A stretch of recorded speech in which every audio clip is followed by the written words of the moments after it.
KSRTC സ്ത്രീകൾക്കുള്ള സൗജന്യ യാത്രയ്ക്ക് Kattappana KSRTC സ്റ്റാൻഡിൽ സ്വീകരണമൊരുക്കി UDF പ്രവർത്തകർ ബസ് അലങ്കരിച്ചും ബസ് ജീവനക്കാർക്ക് ഹാരമണിയിച്ചും യാത്രികരായി എത്തിയ സ്ത്രീകൾക്ക് പൂവും മധുരവും നൽകിയാണ് ആദരിച്ചത്. പ്രിയദർശിനി KSRTCയിൽ സ്ത്രീകൾക്കുള്ള സൗജന്യ യാത്രയ്ക്ക് കട്ടപ്പന KSRTC സ്റ്റാൻഡിൽ UDF പ്രവർത്തകർ സ്വീകരണം ഒരുക്കി.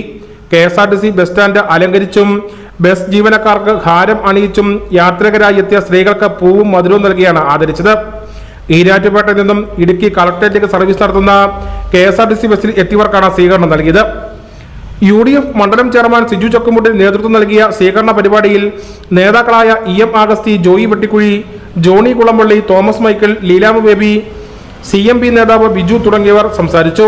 Jose Kaliyathinal, CM Thankachan, Shaji Vellamakkal, KD Radhakrishnan, Ponnappan Anchapra, Jose Anakkallingal, Shajan Abraham, Shibu, Rathnamma Surendran, Ranjini Sajeev, Binsy Shinoj, Lissy Johny, municipal കൗൺസിലർമാർ തുടങ്ങിയവർ പരിപാടികൾക്ക് നേതൃത്വം നൽകി.